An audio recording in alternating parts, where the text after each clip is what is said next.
Bonjour, je vais parler du dernier épisode en date de Supergirl. Alors, l'épisode est pas mauvais, mais il est pas bon. Enfin, c'est une pause dans le récit, tout simplement. Et le problème, moi, c'est que c'est le genre d'épisode que j'aime pas. C'est-à-dire, c'est un épisode flashback.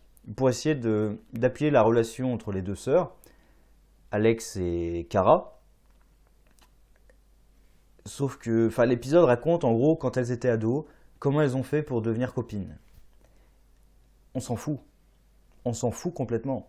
Et ça ne nous dévoile à rien. C'est-à-dire, au début de l'épisode et à la fin de l'épisode, qu'est-ce qu'on a appris de plus sur leur personnage et sur leur relation? Qu'est-ce qu'on a appris de plus? Rien. Donc l'épisode n'est pas mauvais, il passe tranquillement. Il y a même des points sympathiques, mais à la fin, il servait à quoi? Donc j'ai envie de dire, voilà, il était gentiment inutile. Ça passe sans problème, hein, je veux dire. Je passe un bon moment, mais point. Voilà, c'est fini. Alors, au départ, j'ai eu peur. J'ai vraiment eu peur d'épisode parce qu'au départ, il y a tous les clichés du lycée américain. Avec le gamin un peu nerd, le bully, les filles populaires et tout. Je me suis dit, oh putain, c'est pas possible. Et Kara qui veut. Ah, mais ça sert à quoi d'apprendre à l'école? Ça sert à quoi d'apprendre l'histoire, machin. En plus, alors, je sais pas dans cet univers, mais normalement les Kryptoniens, enfin je sais qu'Kal-El, dans beaucoup de versions, a une mémoire photographique. Il retient quasiment tout instantanément. Donc Kara, elle devrait pas aussi avoir cette capacité. Alors après, en fonction des versions et même en fonction des auteurs, ils ont jamais les. Parfois, ils n'ont pas tout à fait le même pouvoir. Par exemple, sur la vue, hein. Il y en a qui mettent une vue microscopique. Parfois, ils peuvent voir carrément les ondes radio. Parfois, il peut voir les molécules, voir encore plus loin les quarks et tout. Parfois, non. Donc, les pouvoirs, ça varie quand même. Les pouvoirs, hein, comme les rayons laser, ça varie selon les auteurs et selon les versions. Mais bon, elle n'arrive pas à retenir le prénom de Washington quand même. Quand même, George Washington. Tu retiens le prénom quand même, c'est pas possible. Et ils mettent Alex à côté, qui est la fille intelligente et tout, mais quand même populaire, alors que Kara. Normalement, c'est l'inverse. C'est la fille qui est pas populaire, qui est plutôt intelligente, et la fille un peu conne en cours, qui est populaire. Là, ils ont fait un peu l'inverse. Sauf que Kara, en science, ben, elle est meilleure, parce que bah, la science kryptonienne, pour la science humaine, pour la science kryptonienne, ben, c'est rien. Pardon. Il y a un clin d'œil assez sympa à Chloé, je pense, hein, tous ceux qui ont suivi Smallville à travers toutes ces saisons qui n'étaient pas très bonnes parfois. Hein. Je ne vais pas revenir sur tout Smallville. Il y a du bien, mais il y a aussi beaucoup de médiocres. Donc Chloé, donc personnage original de la série Smallville, qui va les aider dans leur enquête indirectement. Donc leur enquête, c'est le possible petit copain de Kara qui se fait buter. Et ils vont découvrir sur son portable qu'en fait, avec son télescope, puisqu'il avait un télescope projeté vers le ciel, il a pris des photos aussi de crimes, de délits, etc. Et donc c'est peut-être ça qui l'a fait tuer. Et là, ils envoient ces fichiers à Chloé Sullivan parce qu'il faut les décoder s'il y en a qui sont encryptés. Alors déjà, il a un télescope qui est quand même braqué vers les étoiles avec tout un logiciel et tout. Comment est-ce que son télescope s'est retrouvé à photographier des gens sur Terre tranquille? Alors, ça arrive, oui, mais carrément, le mec, il a carrément pris des photos et tout. Mais bizarre quand même.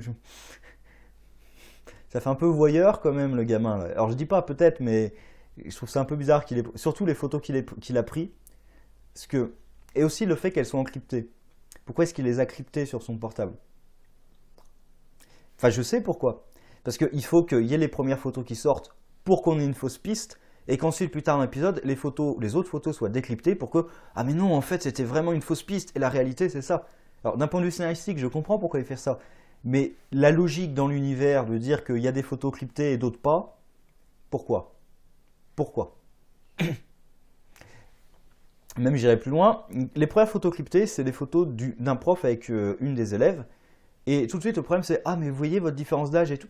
Mais le problème, c'est pas la différence d'âge. Le problème, c'est que c'est son prof. La différence d'âge, tant qu'elle a la majorité sexuelle, en soi, c'est pas un problème légalement. Là, le problème, c'est que c'est son prof. C'est ça qui pose un problème légal. Parce que sinon, d'ailleurs, il se fait arrêter pour ça, parce que si c'était juste un problème de différence d'âge, les flics ne pourraient pas l'arrêter pour ce motif. Donc là, c'est surtout que c'est son prof, donc il y a autorité. Donc du moment où il y a autorité, c'est pas la même légalité pour le consentement à une relation sexuelle. Sauf que d'ailleurs, on ne sait même pas s'ils ont une relation sexuelle. Ce que prouve la photo, c'est qu'ils ont une liaison. Et encore, on pourrait arguer que la photo ne montant pas un baiser, qui est peut-être, alors je sais pas, c'est peut-être parce que justement ils ne voulaient pas montrer un baiser entre une fille, je crois qu'elle a 17 ou 16 ans, et son prof, je sais pas. Mais le fait que la photo montre pas ça, bah, légalement il peut s'en tirer en fait, hein. Le prof peut s'en tirer légalement dans ce truc, hein. Je sais même pas, est-ce que les flics ont vraiment le droit de l'arrêter? Enfin, avec un bon avocat, je suis même pas sûr, mais en soi, bon, c'est pas grave, hein. C'est pour détourner votre attention. Et en plus, pour faire en sorte que Alex soit plus populaire, parce que c'est elle qui a dénoncé sa copine, du coup, elle est rejetée du groupe et tout le monde la déteste. Et c'est pour ensuite nous faire la grosse révélation que, mais non, en fait, il était avec moi toute la soirée, donc c'est pas lui qui a pu vous attaquer. Mais alors qui c'est? Et là, tout de suite, Alex va voir les flics, va voir un flic, et là, tout de suite, je me dis, si Alex va voir le flic, c'est que c'est lui qui est coupable. C'est qu'il a été chopé en train de, je sais pas moi, dealer ou. Et bah oui, c'est ça. Il a été chopé en train de dealer de la drogue, en train d'être corrompu. Donc la deuxième question, c'est comment est-ce que le gamin a pu prendre ces photos du type en train de dealer de la drogue? Il fallait vraiment être au bon endroit au bon moment, hein. Et en plus, un truc un peu plus con, mais deux choses. Pourquoi est-ce que le gamin n'a pas tout simplement diffusé les photos? Ou est allé voir les flics? Pourquoi? Et deuxième point, comment est-ce que le flic savait qu'il avait ces photos? Est-ce que le prof et la fille le savaient parce qu'il allait les confronter? Le flic, comment est-ce qu'il savait qu'il avait les photos? Bonne question, qui n'est pas répondue. Et du coup, à la fin de l'épisode, Kara et Alex s'allient pour l'enquête, ce qui fait qu'à la fin, ils deviennent BFFs, hein, Best Friend Forever. Bon, c'est pas dit dans l'épisode, mais c'est un peu le truc comme ça. Moi, il y a un autre truc qui m'a un peu perturbé dans l'épisode, c'est Martian Manhunter qui vient la voir pour lui dire qu'il ne faut pas utiliser ses pouvoirs en prenant l'apparence de sa mère. C'est un peu creepy quand même, le Martian Manhunter. Que Martian Manhunter les observait depuis le début, ça on le savait déjà, puisqu'en plus il a recruté Alex, donc on le savait déjà qu'il les observait.